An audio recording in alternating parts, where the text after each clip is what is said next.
বাবা আপনাদের আন্দোলন আপনারা করেন, আমরা দূরে থাকি। আপনাদের মনে হয় না যে আপনাদেরকেও অ্যারেস্ট করা হতে পারে? গুলিকেই আমরা ভয় পাই নাই। আর ওই সময়টা তো খুব সেনসিটিভ ছিল।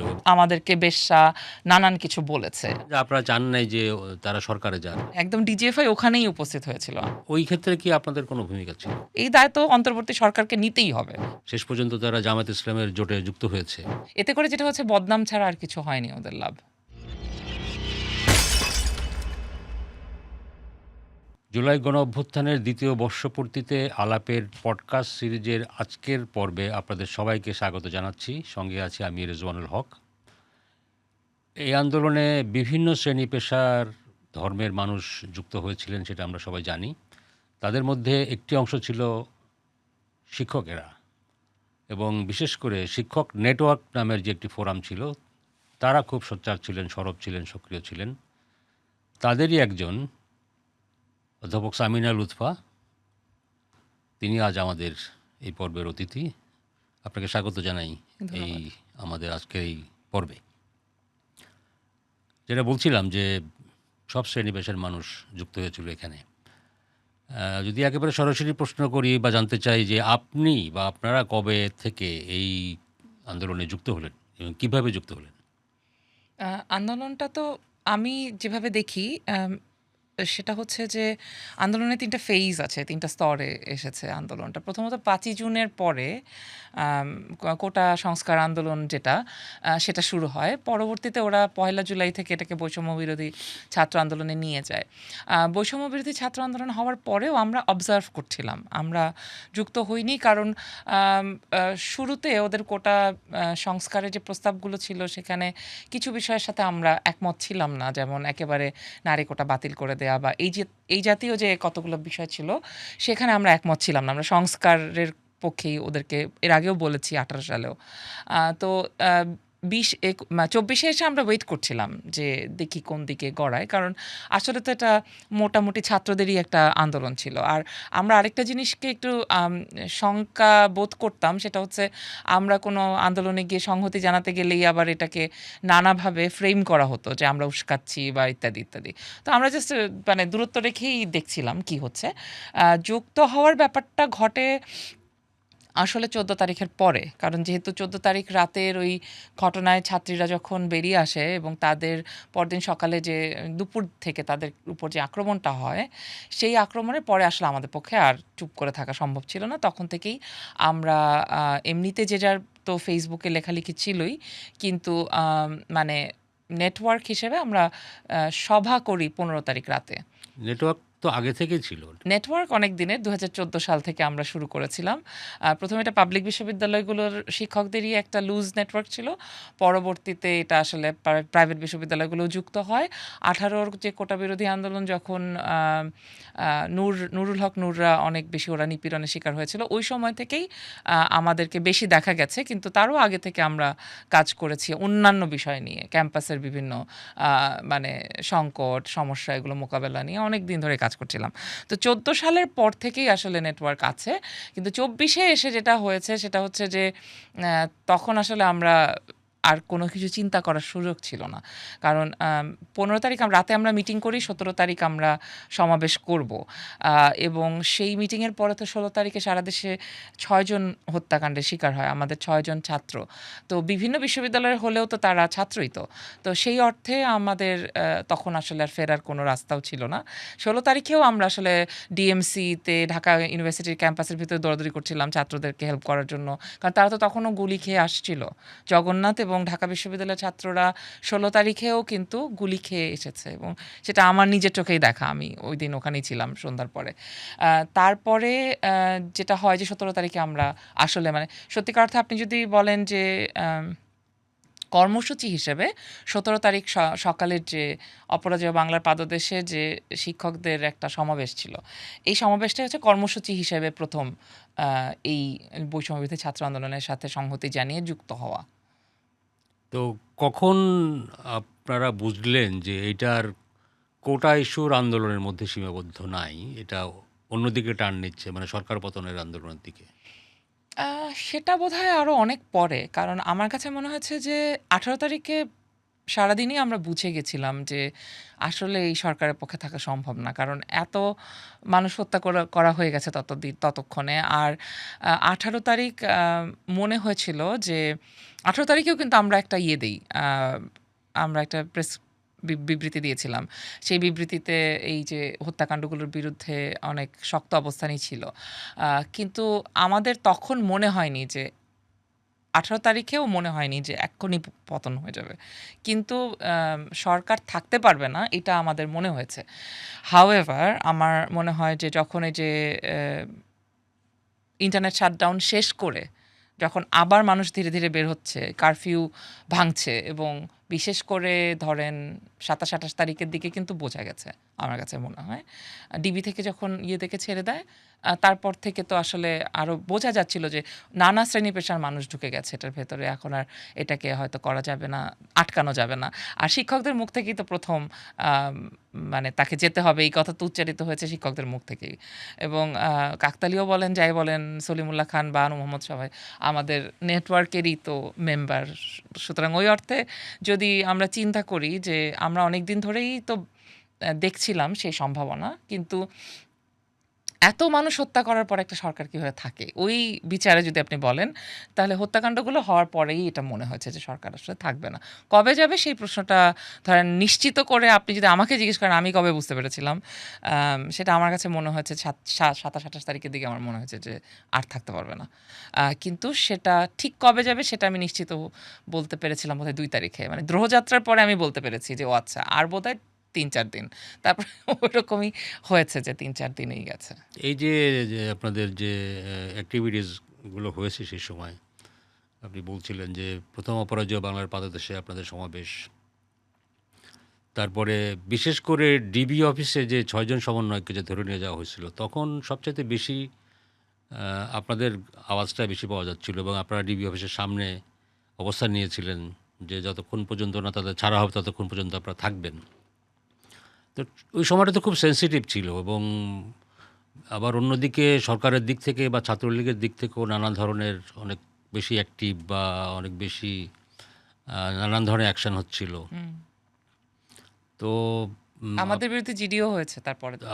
আপনারা এরকম মানে ভয় পাননি যে মানে সিকিউরিটি নিজেদের নিরাপত্তা নিয়ে কি কোনো ভয় ছিল কি? ভয় তো ছিল, মানে ভয় না থাকার কি আছে, কিন্তু মানে তখন এগুলো চিন্তা করার সময় ছিল না আমার যেটা মনে আছে। তবে এটাও ঠিক যে আসলে এই ওভার সার্ভেলেন্সের যুগে আপনি ভয় পেয়ে কিভাবে সেভ করবেন নিজেকে সেটাও তো বুঝতে পারছিলাম না। যেমন আমরা তো সবাই বাটন ফোন ইউজ করতাম ওই সময়। যেমন ধরেন আমরা যে সবাই এক হয়েছিলাম, আমরা আসলে সবাইকে যোগাযোগ করতে পারিনি, কারণ তখন তো আমাদের ওই হোয়াটসঅ্যাপ গ্রুপগুলো ছিল না যে হোয়াটসঅ্যাপ গ্রুপের মধ্যে মাধ্যমে আমরা যোগাযোগ করতাম, কারণ হোয়াটসঅ্যাপ গ্রুপটা বন্ধ করে দিতে বাধ্য হয়েছিলাম আমরা 18 তারিখের পরে যখন আমরা দেখলাম যে এরকম প্রবল ধরপাকড় শুরু হয়ে গেল। এর মধ্যে আমরা আসলে বিদেশে একটা পাঠিয়েছিলাম, বিবৃতিও পাঠিয়েছিলাম, শিক্ষক নেটওয়ার্ক, যেটা নেত্র নিউজকে পৌঁছানো হয়েছিল। এবং বিদেশে বোধহয় বেশ কয়েকটা বিশেষ করে অস্ট্রেলিয়া এবং ইউকে পার্লামেন্টেরিয়ানদের কাছেও পৌঁছানো হয়েছিল, কারণ ওই সময় মনে হচ্ছিল যে বিদেশেরও জানা দরকার যে এখানে মানে মানবতা বিরোধী অপরাধ হচ্ছে। তো ওই জায়গা থেকে কিছু মানে কাজের জন্য আমরা একটু নিজেরা ভয়ে ছিলাম তো বটেই। প্রায় দিনই মানুষ ফোন করে বলতো বাসায় থেকো না ইত্যাদি। তো আমি ভাবতাম যে আমি চলে গেলে কি লাভ? মানে ধরেন আমি বাসা থেকে অন্য কোথাও গেলাম, আমার সন্তান ছিল, আমার মা-বাবা সবাই আছেন বাসায়। তো তাহলে মানে কি লাভ হবে? আমাকে তাহলে আপনি মানে পুরো আন্দোলনের সময়টাতে বাসাতেই ছিলাম। আমি কোথাও যাইনি। আর বাসায় কেউ খোঁজ করতে গিয়েছিল? না, এরকম হয় নাই। কিন্তু আমার ধারণা ক্যাম্পাসে থাকি না বলেই হয়তো আমি রেডারের বাইরে ছিলাম। আমরা যারা আমাদের যেসব কলিগরা ক্যাম্পাসে থাকতেন ওনারা ক্যাম্পাস থেকে সরে গিয়েছিলেন। তো আমি সেটা করি নাই আসলে। কারণ আমি বলি গিয়েই বা কী হবে? আর আরেকটা বিষয়, যেদিন আমরা ডিবি অফিসে যাই সেদিনও আমরা ধরেন ওই বাটন ফোনে 5 জনের সাথে যোগাযোগ করব আমি, ওনারা আবার অন্য কারোর সাথে যোগাযোগ করবে। আমরা কিছুটা সতর্কতা অবলম্বন করতাম, কিন্তু সেটা যে আসলে কতটুকু কাজে লাগতো সেটা আসলে আমরা নিশ্চিত ছিলাম না। আর যখন আমরা ওই একসাথে দেখা করে সিদ্ধান্ত নেই, এটা একটা রেস্টুরেন্টে দেখা করেছিলাম আমরা। দেখা করে ওই 12-13 জন 14 জন ছিলাম আমরা।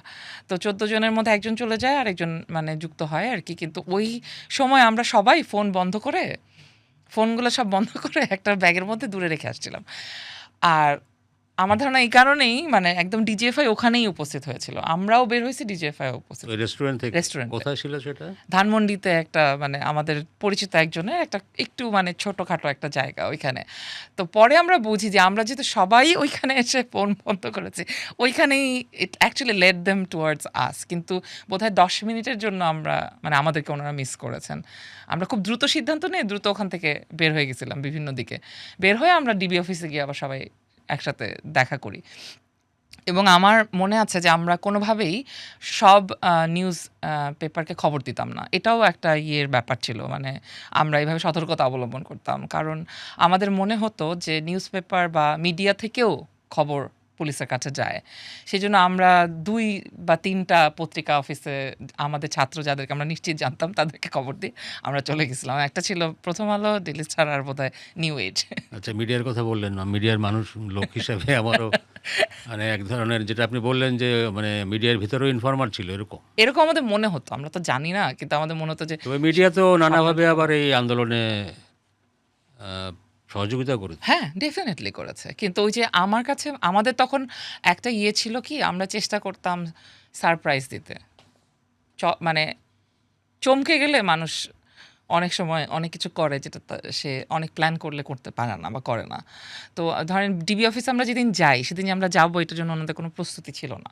তো এই অপ্রস্তুত অবস্থায় মানে পুলিশকে বা রাষ্ট্রযন্ত্রকে বা সরকারকে অ্যাম মানে আমরা আমাদের মুখোমুখি করতে পারলে যেটা হয় যে তখন তারা স্ক্রিপ্টের বাইরে কথা বলতে বাধ্য হয়। এইজন্য আমরা এই কাজগুলো এরকম হঠাৎ করতাম। এবং হয়তো হঠাৎ করার কারণেই আপনাদের কাছে মনে হতে পারে যে ওই সময় তো আসলে কেউই কথা বলছিল না। সবাই অসম্ভব ভয় ছিল। তখন ওইটুকু আওয়াজও অনেক জোরে শোনা গেছে।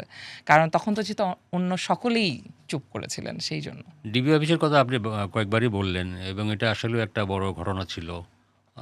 ওদেরকে যে ছেড়ে দিতে হইলো সেটার পিছনেও আপনাদের ওই অবস্থানের একটা বড় ভূমিকা ছিল বলে আমরা বুঝতে পারি।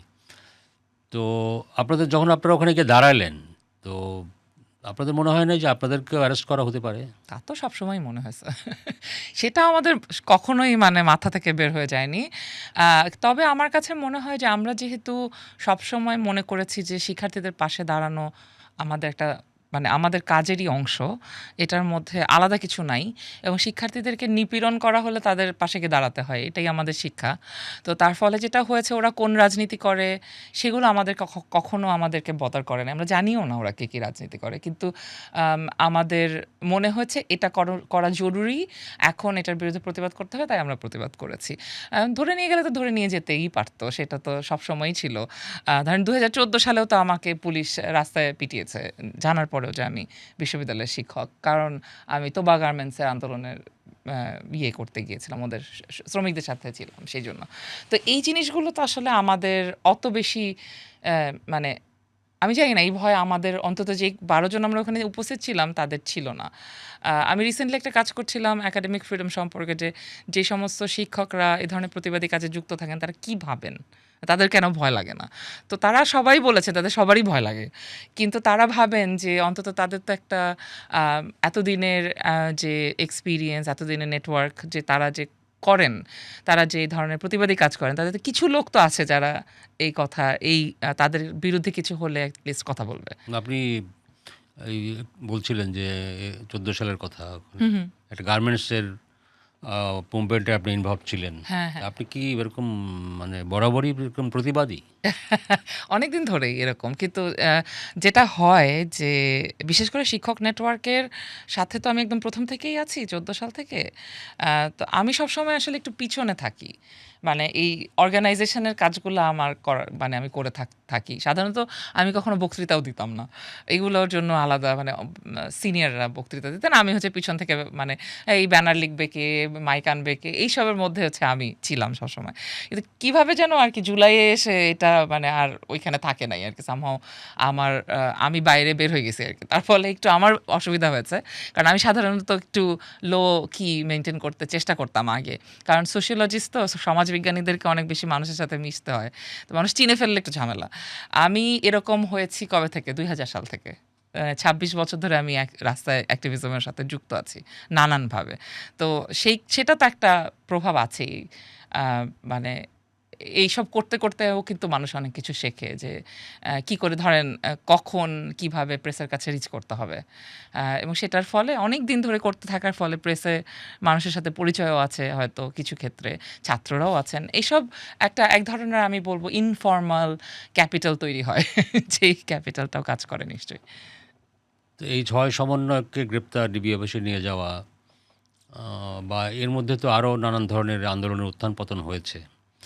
কখনো কি মনে হয়েছে আপনার যে আন্দোলনটা হয়তো শেষ হয়ে যেতে পারে বা হ্যাঁ, সেটা তো মনে হয়েছে। বিশেষ করে ওদেরকে ধরে নিয়ে যাওয়ার পর এটা আসলেই আমাদের খুব শঙ্কায় ফেলে দেয়। কারণ আমাদের মনে হচ্ছিল যে ওদেরকে যদি গুম করে ফেলে বা মেরে ফেলে তখন তো এটা একটা ভয়াবহ রিপারকাশন হবে। আম আমরা মানে আমাদের যেমন মনে হচ্ছিল সবকিছু খুলে যাওয়ার পর মানে যখন ইয়েগুলো মানে ইন্টারনেট ফেরত আসলো, তারপরে এই ধড়ক-পাকড় শুরু হলো। অ্যারেস্ট করছিল না? ব্লক রেড দিয়ে অ্যারেস্ট করছিল।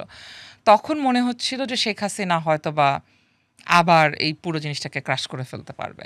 তো এটা একটা ভয়ংকর জায়গা ছিল। আমাদের মনে হয়েছিল যে এইটা তো হইতে দেওয়া যায় না। এতগুলা মানুষ মারা যাওয়ার পরে, মানুষ বলতে বিশেষ করে এত মানে মানে ওরা তো শিশুই আমাদের কাছে। তো এরা মারা যাওয়ার পরে এইটা কেমন করে হয় আরকি। তো তখন যেটা আমরা চেষ্টা করেছিলাম সেটা হচ্ছে যে এটা আসলে ১৯শে জুলাই থেকেই হয়েছে। কারণ আমার তো আবার অনেকগুলো পরিচয় আছে। আমি যদি থিয়েটার করি, থিয়েটারের সাথে আমার যুক্ততা আছে। প্রতিবাদী সামাজিক সাংস্কৃতিক সংগঠন বলে অনেকগুলা সংগঠন আছে। যারা আবার বহুদিন ধরে ধরেন তেল গ্যাস রক্ষার আন্দোলনের সাথে যুক্ত ছিল। তাদের সাথেও আমি যেহেতু অনেক বছর ধরে কাজ করি। আমার পিএইচডি হচ্ছে ফুলবাড়ী আন্দোলন নিয়ে। সুতরাং ওই দিক থেকে বামপন্থীদের সাথেও আমার অনেক যোগাযোগ আছে। সো সব মিলে, সব ধরনের মানুষকে মিলে আমরা একটা মানে নাগরিক মহাসমাবেশ করতে চেয়েছিলাম যেটা শহীদ মিনারে হবে। এবং এটা ১৯শে জুলাই থেকে এই প্ল্যানটা আস্তে, আস্তে যেটা আপনারা হয়তো এখন দ্রোহযাত্রা নামে জানেন আরকি। সেটা দ্রোহযাত্রায় পরিণত হওয়ার ক্ষেত্রে এই মানে একটা মেজর একটা ড্রাইভ ছিল কিন্তু আমরা এই ১৯ তারিখ থেকে ধীরে, ধীরে সকলের সাথে যোগাযোগ করেছি। সব ধরনের নাগরিক গোষ্ঠী যারা মানে এবং ওইখানেই কিন্তু ১ম আমরা ওই জায়গাটা ব্রেক করার চেষ্টা করেছি যে বিশেষ করে বাংলাদেশের সুশীল সমাজের পক্ষে বিএনপি এক ধরনের কি বলবো? একটা বেশ প্রাচীর তোলা ব্যাপার ছিল যে তারা ওদের সাথে কোনো কিছু করতে চাইতো না কখনোই। তো আমার কাছে মনে হয়েছিল যে ওই দ্রোহযাত্রার সময় আমাদেরকে জিজ্ঞেস করা হয়েছে যারা আয়োজক ছিলাম তাদেরকে যে আম আমরা কি ওদেরকে বলবো কিনা? মানে আমরা কি রাজনৈতিক দলগুলাকে বলবো কিনা? তো তখন আমাদের মনে হয়েছে যে this is the last push. এটা আমাদেরকে করতেই হবে। কারণ তখন আসলে ১ তারিখে ছাত্ররা বেরিয়ে গেছে। মানে ওদেরকে খুন করে ফেলতে পারে বা গুম করে ফেলতে পারে সেই আশঙ্কায়ও আমরা কিছুটা নিজেদেরকে ইয়ে করে রাখছিলাম। কিন্তু যখন দেখলাম যে ওরা বেরিয়ে গেছে তখন মনে হলো যে এখন আসলে আর থামার কিছু নাই। এবং ওদেরও হয়তোবা ডিরেকশন দরকার বা মানুষ আসলে নামতে চাইছে। তো আমরা বললাম হ্যাঁ, সবাই আসুক। সবাইকে বলেন। সবাই আসুক। এবং আসলেই যে সবাই আসবে এটা আসলে আমরা কল্পনা করি নাই। মানে দ্রোহযাত্রায় যে এত মানুষ হবে এটা বুঝেছিলাম। এত মানুষ এটা আমরাও কল্পনা করি নাই। কিন্তু ওই সবাইকে যেহেতু আমরা খুলে দিলাম যে সবাই আসতে পারে, এখানে রাজনৈতিক পরিচয় মানে আটকানো দরকার নাই কাউকে। তখন আসলে আমার কাছে মনে হয়েছে যে এটা অ্যাকচুয়ালি টুক দ্যাট টার্ন এবং ৩ তারিখে আমি বলব না যে দ্রোহযাত্রা এটাকে প্রেস করেছে। এই ধরনের আলাপ অনেক আছে। কিন্তু ডেফিনিটলি আমার কাছে মনে হয়েছে শিক্ষকরা তো কিছুটা হলেও দিক নির্দেশনা দেন শিক্ষার্থীদেরকে। সবসময় যে তাদেরকে বলে দিতে হয় যে এইটা করো, ওইটা করো তেমন তো না। By doing what we do সেটার মাধ্যমেও কিন্তু এক্সাম্পল তৈরি করা যায়। তো আমার কাছে মনে হয়েছে তখন এটা ওরা এক ধরনের হয়তো ৩ তারিখে না করে ওরা হয়তো ৪ তারিখে করত। সেটা হয়তো ৩ তারিখে করেছে। সো আমার কাছে মনে হয়েছে যে ওটারও একটা ভূমিকা আছে। কারণ শিক্ষকরা একা তো না। এখানে সংস্কৃতি কর্মীরা ছিলেন, অন্যান্য নাগরিক সংগঠন ছিল। সকলে মিলেই তো আমরা আসলে দ্রোহযাত্রাটা করেছিলাম। এবং সবাই এসেছিলেন বলেই ওটা অত বড় হয়ে উঠেছিল। এবং আমরা আসলে নিশ্চিত করেই জানি যে ওইদিন পুলিশ অ্যাটাক করার মানে ইয়ে নিয়েই এসছিলেন। মানে ওদের উপরে নির্দেশই ছিল। এবং সেটা নিয়ে ওদের মধ্যে বেশ তর্ক-বিতর্ক হয়েছে। সেটা আমাদের লোকজনই মানে ওই ওয়াকি-টকিতে কথা হচ্ছে তখন আমাদের লোকজন ওখানে দাঁড়ানো। আমাদের সামনেই কথা হচ্ছে যে ওরা বলছে যে সামনে থেকে অ্যাটাক করতে তো পুলিশ বলছে এত মানুষ অ্যাটাক করা যাবে না। পিছন থেকে অ্যাটাক করতে এটা পুলিশ করতে চায় নাই। কারণ প্রচুর মানে বাচ্চারা ছিল।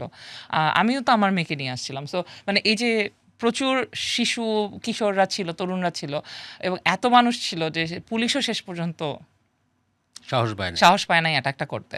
তা না হলে কিন্তু আসলে ওই দিন আমরা ভাঙতে পারতাম না, কারণ আমাদের মনে হয়েছিল যে আমরা কারফিউ ভেঙে হোক যেভাবে হোক আমাদেরকে শহীদ মিনার পর্যন্ত পৌঁছাইতে হবে, এটা হচ্ছে আমাদের মূল টার্গেট ছিল। সো সেই জায়গাতে আমরা করতে পেরেছিলাম কারণ মানুষ এসেছিল। হ্যাঁ, দ্রোহযাত্রাও তো একটা বড় ধরনের হ্যাঁ প্রোগ্রাম ছিল আপনাদেরকে। আপনি বলছিলেন যে আমাদের স্টুডেন্টদেরকেও তো কিছু গাইড করার ভূমিকা আপনারা পালন করে থাকেন। ছাত্রীরা যেদিন রাত মিডনাইটে হল থেকে বেরিয়ে আসলো, সেটা সম্ভবত 14 তারিখ রাতে দিবাগত রাত। হ্যাঁ, ওই ক্ষেত্রে কি আপনাদের কোনো ভূমিকা ছিল? না একদমই না, নাকি এটা খুবই একদমই স্পন্টেনিয়াস। কারণ আমি তো জানতামই না, আমি আসলে খুব তাড়াতাড়ি ঘুমাই, তার ফলে আমি সকালে উঠে পুরো জিনিসটা টের পেয়েছি আর কি। কিন্তু একদমই জানতাম না এটা, এবং সকালে উঠে যখন দেখলাম যে ওরা এরকম বিভিন্ন হলের তালা ভেঙে বেরিয়েছে, আমাদের এটা থেকে তো খুবই আমরা অনুপ্রাণিত হয়েছিলাম যে যাক, এতদিনে আসল কাজটা কেউ করলো। কিন্তু ধরেন আপনি আপনার লিখিত প্রশ্নের মধ্যে ছিল এটা যে আমাদের যোগাযোগ ছিল কিনা ওদের সাথে। আশ্চর্য হলেও আমি জানি না এটা কেউ বিশ্বাস করে না, কিন্তু আমাদের যোগাযোগ ছিল না ওদের সাথে। আমার মনে আছে 15 তারিখ যখন ছাত্রদেরকে মারে নাই, তখন মানে ওই যে রাত্রেবেলার ঘটনার পরে নাহিদ সম্ভবত ও বোধহয় আমার সাথে আরেকজন শিক্ষক ছিলেন তানজিমউদ্দিন খান, আমরা দুজন বসে কথা বলছিলাম পরিস্থিতি নিয়ে। ওই সময় ও ফোন করে বলল যে স্যার আপনারা সংহতি জানাবেন কিনা ইত্যাদি এরকম আর কি। তো ওইটা নিয়ে তখন আমাদের কথা হচ্ছিল যে আসলে আমরা কি করব। আমরা তো 17 তারিখে অলরেডি ওই দিনই তো আমরা পরে রাতে মিটিং করে 17 তারিখের সমাবেশটা দেই, কিন্তু ওদেরকে তখন আমরা বলেছিলাম বাবা আপনাদের আন্দোলন আপনারা করেন, আমরা দূরে থাকি। পরবর্তীতেও মানে শেষ পর্যন্ত 5 তারিখ পর্যন্ত 4 তারিখে এর আগে কোনো যোগাযোগ ছিল না। কোনো যোগাযোগ ছিল না বলতে ধরেন একবার শুধু যখন প্রথমবার নাহিদকে তুলে নিয়ে যায়, তারপরে যে ওকে যখন ছেড়ে দেয়, ও তো গণস্বাস্থ্যে ছিল, গণস্বাস্থ্য হাসপাতালে ছিল, তখন আমি শুধু একদিন ওকে ফোন করে জিজ্ঞেস করেছিলাম যে ও ঠিক আছে কিনা, কাউকে কোনো খবর দিতে হবে কিনা, বা কোনো টাকা পয়সা বা কোনো সাহায্য লাগবে কিনা। কারণ এক ধরনের গুজব ছিল যে ছাত্ররা নাকি মানে সমন্বয়করা টাকা চাইছে। তো তখন আমি ওইটা একটু নিশ্চিত হতে চাইছিলাম যে আসলে ওরা টাকা চাচ্ছে কিনা, কারণ অনেক সময় হয় না যে এটা বলেও হয়তো গুজব ছড়ানো হচ্ছে ইত্যাদি ইত্যাদি। তো ও বললো না আমরা টাকা চাচ্ছি না কোথাও। তো ওইটাই আমি আবার মেসেজটা মানে দিয়ে দিয়েছিলাম যারা আমাকে জানতে চেয়েছিল তাদের কাছে। সো ওই একবার ওর খবর নিতে, আর 4 তারিখে আমরা আসলে ওদের সাথে দেখা করেছিলাম। ওই আমরা যে অন্তর্বর্তী সরকারের একটা রূপরেখা দিয়েছিলাম 4 তারিখে, রূপান্তরের রূপরেখা, ওই রূপরেখাটা ওদের হাতে দেওয়া হয়েছিল। মানে ওইটা হচ্ছে একমাত্র ফর্মাল যোগাযোগ 4 তারিখ। আপনারা যে রূপরেখা দিয়েছিলেন আর যে অন্তর্বর্তীকালীন সরকার পরে গঠিত হয়েছিল, তার মধ্যে কি কোনো মিল ছিল নাকি? আমাদের অন্তর্বর্তী সরকারের রূপরেখার মধ্যে 2টা জিনিস খুব মানে জরুরি ছিল। আমাদের ওখান থেকে শুধু অন্তর্বর্তী সরকার কথাটাই ওরা রাখছে, আর কিছু রাখে নাই। কারণ আমাদের মনে হয়েছিল যে এর আগেও তো মানে অন্তর্বর্তী সরকার এসেছে, তত্ত্বাবধায়ক সরকার এসেছে, বিশেষ করে 2006-এর যে অভিজ্ঞতা, 7-8-এর অভিজ্ঞতা থেকে আমরা বলেছিলাম যে আসলে সরকারে যেই যাক, সাধারণভাবে আমাদের প্রস্তাব ছিল নাগরিক সমাজ থেকে সরকারে যাবে, যেন শিক্ষার্থীরা এই পুরো জিনিসটাকে একটা ছায়া সরকারের মতো এটাকে অ্যাকাউন্টেবল রাখতে পারে। আমাদের প্রস্তাব ছিল শিক্ষার্থীরা অ্যাকাউন্টেবিলিটি তৈরি করার জন্য সরকারের বাইরে একটা ছায়া সরকার করবে, যাতে করে সরকারে যারা যাবেন তারা অ্যাকাউন্টেবল থাকেন। তো সেটা তো ওরা নেন নাই। আর আমরা যদিও একটা ইয়ের কথা বলেছিলাম, সংবিধান সভার কথা বলেছিলাম সংবিধান সংস্কারের জন্য, সেটাও তো আসলে হয় নাই। সো হ্যাঁ, আমরা আমাদের মতো দিয়েছিলাম, ওরা ওদের। কিন্তু শিক্ষকদের একজন প্রতিনিধি তো ছিলেন সরকারে। হ্যাঁ, কিন্তু মানে আমাদের সাথে লোক না তো উনি আসলে, মানে উনি আমি যদি ডক্টর আসিফ নজরুলের কথা বলি, তিনি কিন্তু আপনাদের সঙ্গে ডিবি অফিসের ওখানে না প্রথম আমরা যেটা আয়োজন করেছিলাম সেটাতে উনি ছিলেন না। উনি আবার পরের দিন একটা আয়োজন করেছিলেন। মানে আমরা 27 তারিখে গিয়েছিলাম 12 জন, আর 1 আগস্ট আসিফ নজরুলের আয়োজনেই নাগরিক সমাজ বলে একটা গ্রুপ ছিল হোয়াটসঅ্যাপে, ওনারা ওইটা আয়োজন করেছিলেন। তো ওইটাতে আবার আমরা গিয়েছিলাম ওনাদের সাথে, যেহেতু সংহতি জানাতে। কিন্তু ততক্ষণে আসলে নাহিদরা বের হয়ে গেছে। ওনারা যতক্ষণে 2টা অনুষ্ঠান হয়েছিল আর কি, একটা 27শে জুলাই যেটাতে আমরা 12 জন গিয়ে হাজির হয়েছিলাম। আপনাদের একজন কলিগ ছিলেন। হ্যাঁ, উনি তো আমাদের কলিগ ছিলেনই বটে। এবং তার কাছে আপনারা যে দাবিটা করছিলেন বা যে ফ্রেমওয়ার্কটার কথা ভেবেছিলেন, সেটা নিয়ে কি পরবর্তীতে তার সঙ্গে কোনো কথাবার্তা হয়েছিল? না, সত্যি হয়নি। অর্থে হয়নি। কারণ আমরা তো আসলে আমাদের শিক্ষার্থীরাও তো সরকারে ছিল। রাইট। যাদের হাতে দেওয়া হয়েছিল ওই কাগজ তারাও তো আচ্ছা, সরকারে ছিল। এটা আপনি বলছিলেন যে আপনারা চান নাই যে তারা সরকারে যাক। তারা আলাদা একটা বাইরে থাকুক এবং একটা প্রেশার গ্রুপ হিসেবে কাজ করুক, তাই তো? মানে ছায়া সরকার ছায়া বলেছিলাম সরকার। আমরা যে এটা হচ্ছে মূলত আমাদের নেটওয়ার্কের ভেতরে যারা ধরেন ৯০ গণঅভ্যুত্থানের সাথে যুক্ত ছিলেন, গণঅভ্যুত্থান কিভাবে পরবর্তীতে ছাত্রদের হাতছাড়া হয়ে যায় সেই অভিজ্ঞতা থেকেই তারা বলেছিলেন যে এটা আসলে ছাত্রদেরও একটা স্টেক থাকা দরকার। যেহেতু যে ধরনের আকাঙ্ক্ষাগুলোর কথা অভ্যুত্থানের সময় উচ্চারিত হয়েছে, সেই আকাঙ্ক্ষাগুলো ওনারা যেন বাস্তবায়ন করতে বাধ্য হন রাজনৈতিক দলগুলো, সেটার জন্য তো একটা মেকানিজম থাকা লাগে। তো এই মেকানিজম হিসেবে আমরা এটাকে প্রস্তাব করেছিলাম। এটা ওরাও জানতো, কারণ ওরা যখন বঙ্গভবনে যায় তার আগেও এটা নিয়ে আমার সাথে ওদের কথা হয়েছিল।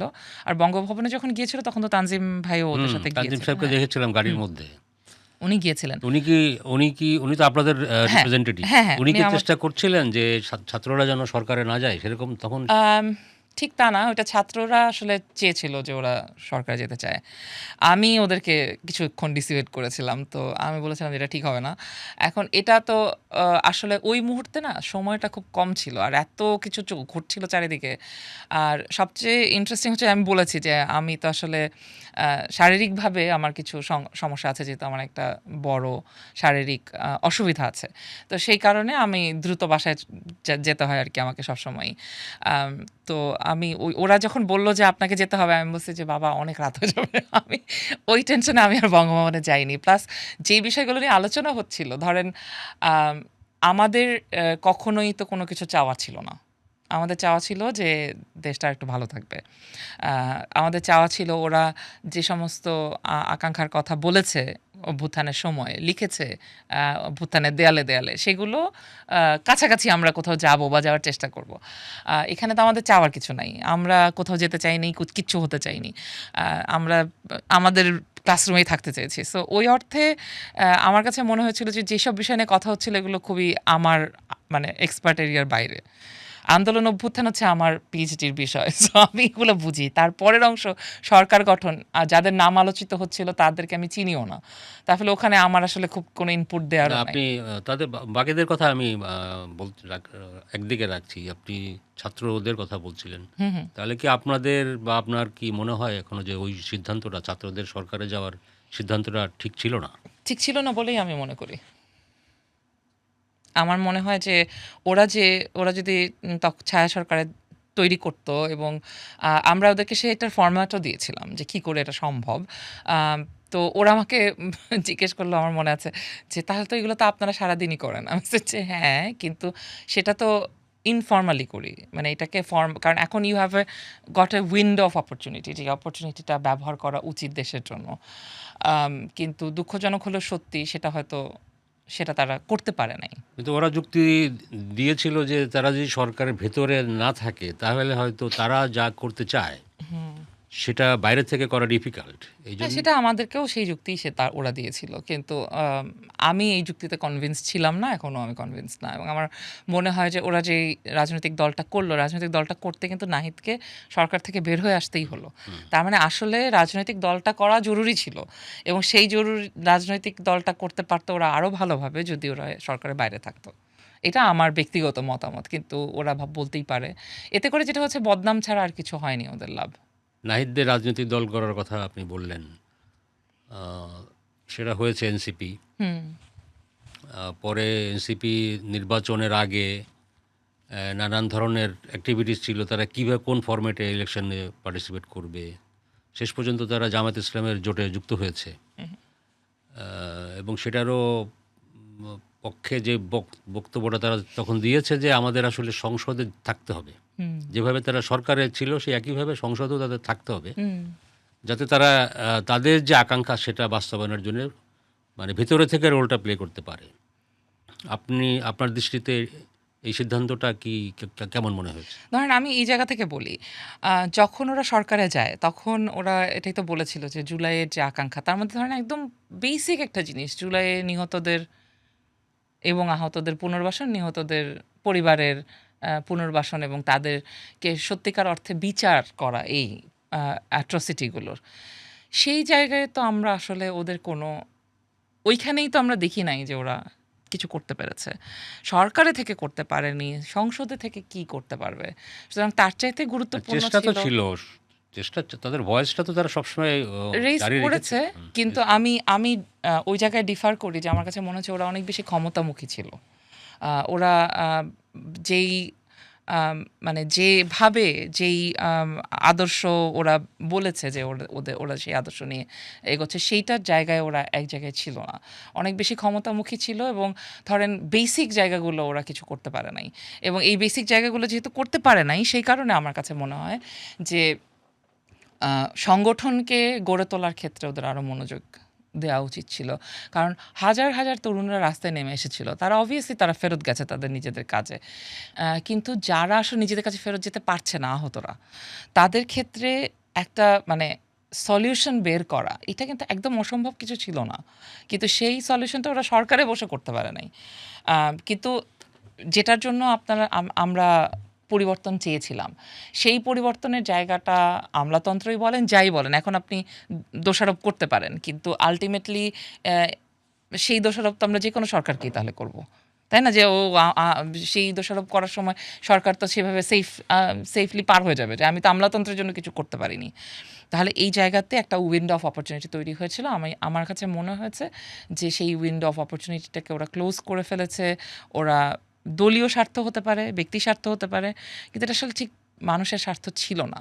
থাকলে সেটা আমরা টের পেতাম। আচ্ছা, বোঝা যেত। জুলাইতে ফিরি আবার। সেটা জি। হচ্ছে আপনাদের তাহলে অ্যাক্টিভিটিসটা স্টুডেন্টদের সঙ্গে যোগাযোগ ওই অর্থ ছিল না, আপনারা আপনাদের মতো করে আন্দোলন করছিলেন। শিক্ষকরা শিক্ষকদের জায়গা থেকে।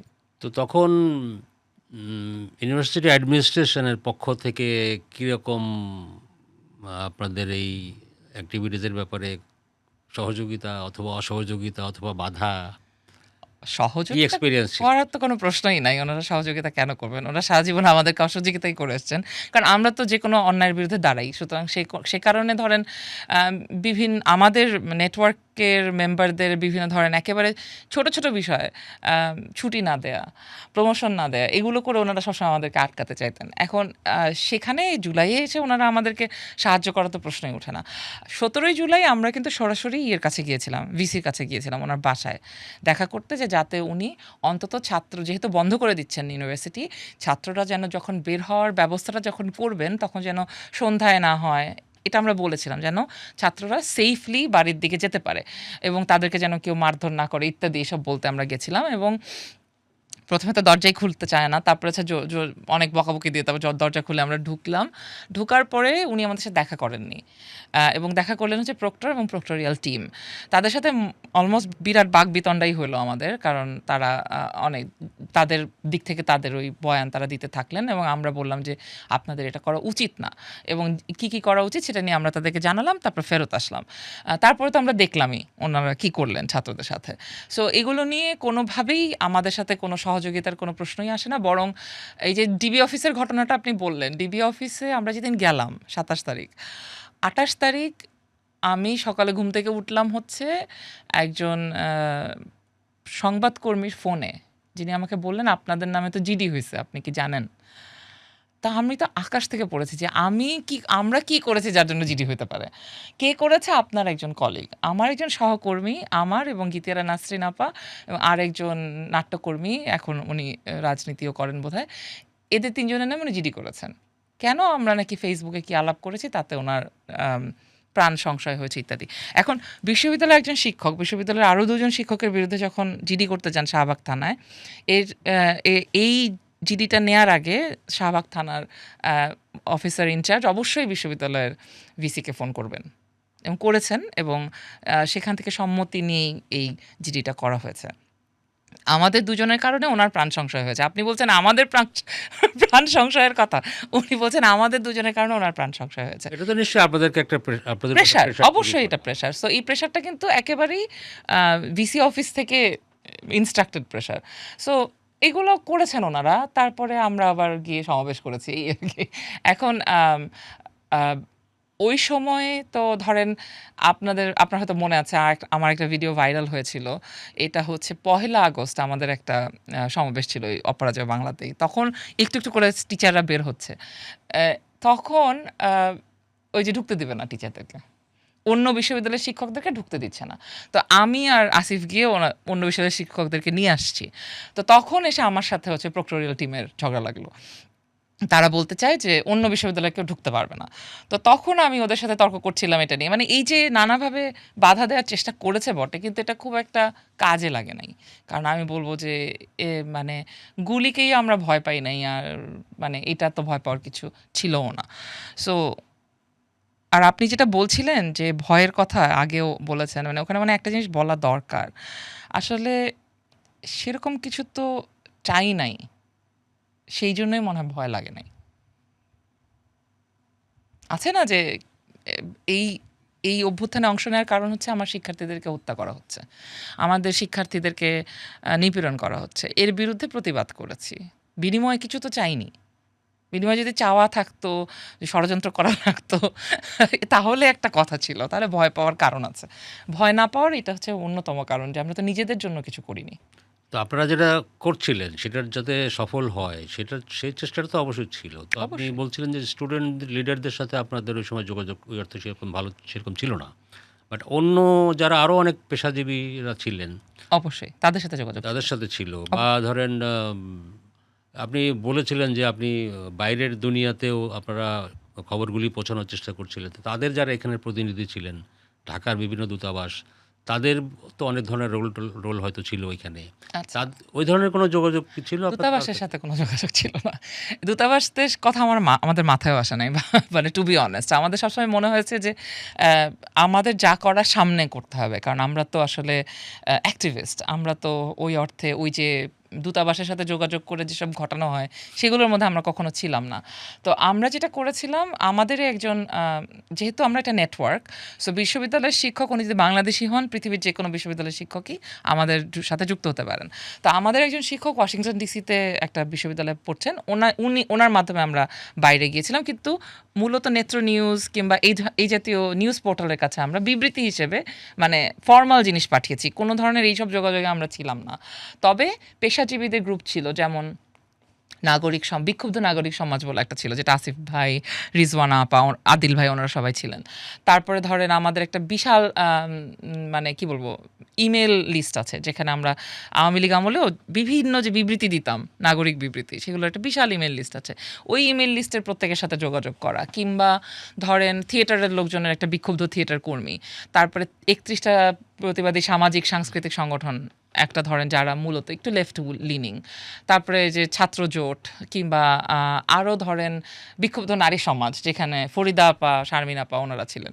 তো এরকম অনেক ছোট ছোট গ্রুপ আছে যাদের সাথে নানা বিষয়ে আমরা হয়তো কাজ করেছি নানা সময়ে, বিভিন্ন মানুষ বিভিন্ন জনের সাথে। তো এই সকলকেই যোগাযোগ করা হয়েছিল, কিন্তু যা কিছু করা হয়েছে তার পুরোটাই ওভার্ট অ্যাকশনের জন্য, কোনোটাই কোভার্ট অ্যাকশনের জন্য না। আমি অন্তত এবং নেটওয়ার্কের মেম্বাররাও মানে এই ধরনের কোনো কোভার্ট কিছুর মধ্যে আমরা যুক্ত ছিলাম না। যা কিছু হয়েছে সামনাসামনি করা হয়েছে। আর ওই যে আমি বললাম না, ষড়যন্ত্র করার দরকারই হয়নি। আওয়ামী লীগ নিজেই যা করার করেছেন। ওনারা যেভাবে করেসপিরেসির কথা না, হ্যাঁ, এটা হচ্ছে মানে আপনাদের যোগাযোগও করার দরকার হয়। মুভমেন্টটা যারা আরো স্ট্রেনদেন করার জন্যে হুম, হুম। না আরো মানুষকে যুক্ত করা এর সঙ্গে। হ্যাঁ, মানে মানুষ বলতে আমি বাংলাদেশের নাগরিকদেরকেই বুঝেছি। আমরা মানে ওইটা আমরা কখনো চিন্তাই করিনি। ওই লাইনের রাজনীতি বোধহয় না আমাদের নেটওয়ার্কের কেউ করে। তো ওইটা আমরা করিনি। কিন্তু যদিও বাজারে প্রচুর গুজব আছে এই সম্পর্কে। কিন্তু সেই কারণেই আমি বললাম আরকি যে আমরা ষড়যন্ত্র করেছি, আমরা মার্কিন যুক্তরাষ্ট্রের টাকা খেয়েছি ইত্যাদি, ইত্যাদি। এখন ধরেন আমি তো মার্কিন আ স্টেট ডিপার্টমেন্টের স্কলারশিপে মাস্টার্স করেছি। আবার ইউকের স্কলারশিপে পিএইচডি করেছি। সো এইটা যদি মার্কিন টাকা খাওয়া হয় তাহলে বলতে পারেন। না, আপনি তো অক্সফোর্ডে ছিলেন, আমি অক্সফোর্ডে পিএইচডি করেছি। পিএইচডি করেছেন। তো আপনার এই যে প্রতিবাদী ভূমিকা বা এই সাহস বা অন্যায়ের বিরুদ্ধে প্রতিবাদ করা, রুখে দাঁড়ানো, এই কিছু শিক্ষা কি ওখান থেকে পেয়েছেন? সবটাই আমি বলব, শুরুটা হচ্ছে আমার মা। উনি নিজেও একজন শিক্ষক ছিলেন। আমার মা-বাবা দুজনেই বিশ্ববিদ্যালয়ের শিক্ষক ছিলেন। আম্মা ঢাকা বিশ্ববিদ্যালয় থেকে পরে কৃষি বিশ্ববিদ্যালয়ে চলে যান। আব্বাও ওখানেই ছিলেন। তো ধরেন ৮০-র দশকে আমি তো স্কুলে পড়ি। তখন এই স্বৈরাচার বিরোধী আন্দোলনের সময় আমার বাবা-মাকে আমি দেখেছি ওনারা কিভাবে এই আন্দোলনে ছাত্রদের পাশে দাঁড়িয়েছেন। আর ওখান থেকেই শেখা। আর আরেকটা বড় ব্যাপার হচ্ছে, সবচাইতে বড় শিক্ষক হচ্ছে ঢাকা বিশ্ববিদ্যালয়। ঢাকা বিশ্ববিদ্যালয়ে আমি 96 সাল থেকে ঢাকা বিশ্ববিদ্যালয়ে 95 থেকে ঢাকা বিশ্ববিদ্যালয়ে আছি। তো মানে ছাত্র হিসেবে, তারপর শিক্ষক হিসেবে। কিন্তু এই পুরো সময় জুড়ে মাঝখানে ৮ বছর আমি ছিলাম না, যেহেতু চাকরি বাকরি দেয় নাই ঢাকা বিশ্ববিদ্যালয় আমাকে। কিন্তু এই যে পুরো সময়টার মধ্যে ২০০০ সালের কথা আমি আপনাকে বলেছিলাম, ওইটা দিয়েই শুরু। ২০০০ সালে ঢাকা বিশ্ববিদ্যালয় ক্যাম্পাসের ভিতরে একজন নারী যৌন নিপীড়নের শিকার হন 31st নাইট উদযাপন করতে এসে। ওই সময় থেকে প্রতিবাদের সূত্রপাত, এবং তারপর থেকে আমি আসলে আর দেখে প্রতিবাদ থেকে সরি নাই, এবং প্রতিবাদই আমার এখন মানে এক্সপার্ট এরিয়া। আমি ওটা নিয়ে রিসার্চ করি। অনেকেই ফিরে গেছে, অনেকেই হারিয়ে গেছে যারা ছিল এখানে। তারা কি কেন হারিয়ে গেল? স্পেশালি জুলাই মুভমেন্টের প্রত্যেকটা মিছিলের সামনে যে মেয়েরা, স্টুডেন্টরা ছিল, ছাত্রীরা ছিল, নারীরা ছিলেন, তাদেরকেও আমরা দেখলাম হারিয়ে যেতে।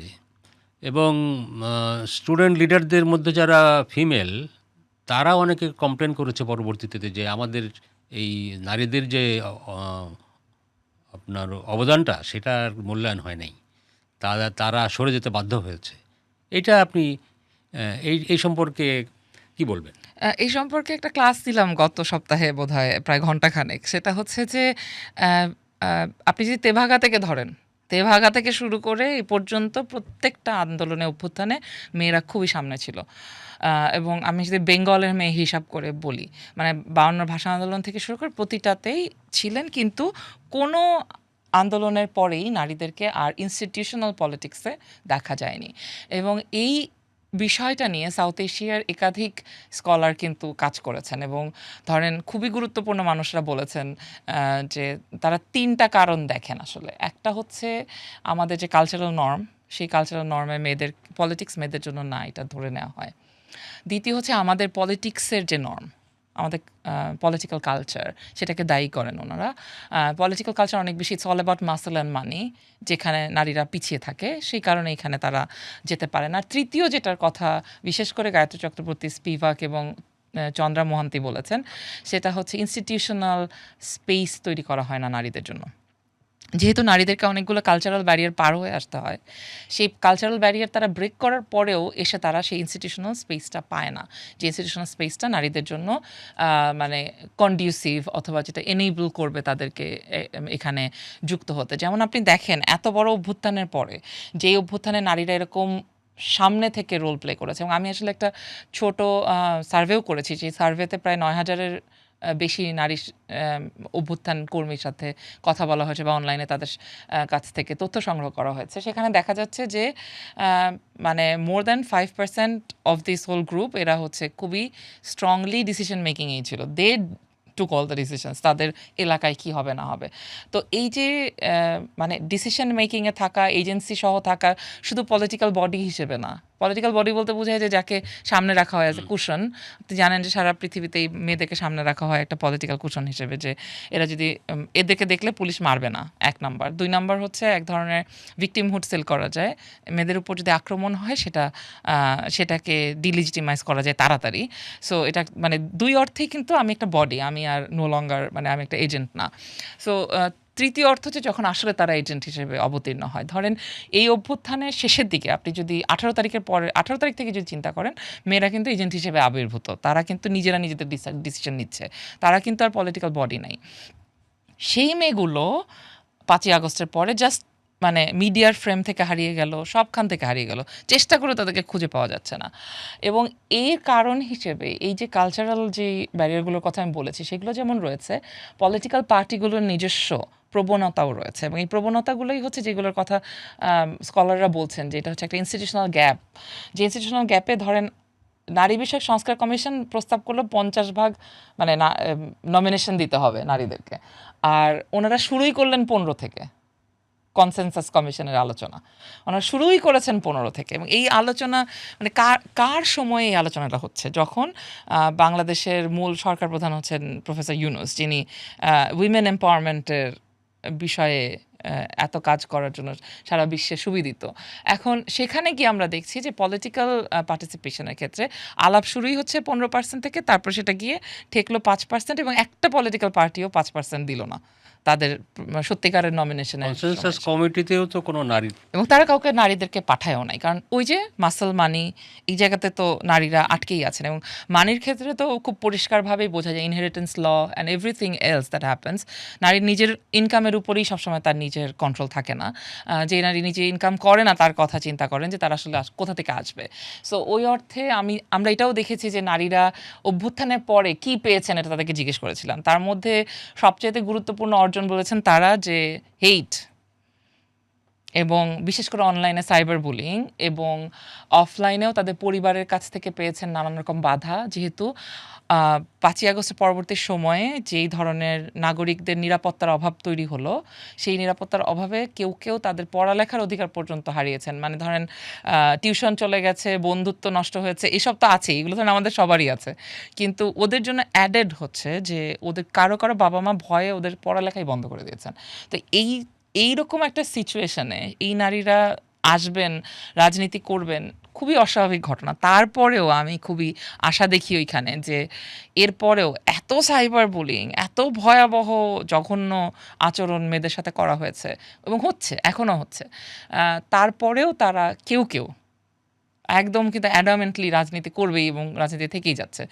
এই যে ধরেন আমরা রাজনীতি করবই, এই জায়গাটাতে আগে কিন্তু আমরা দেখি নাই। আগে এত আগ্রহ নিয়ে মেয়েরা রাজনীতি করতে আসে নাই। এখন যে তারা এই তাদের পথটা ছেড়ে দিয়ে চলে যাচ্ছে না, তারা যে এই লড়াইটা জারি রাখছে, এই জায়গাতে আমি খুবই আশা দেখি। প্লাস এই যে নারীরা কোথায় গেল এই নিয়ে তো অনেক কথা হচ্ছে, এটাও কিন্তু আশার বিষয়। তার মানে তাদের এই তার মানে বিষয়টা এটা ইস্যু, খেয়াল করা হচ্ছে যে নারীরা হারিয়ে গেছে। বিষয়টা ইস্যু হয়ে হ্যাঁ, উঠছে।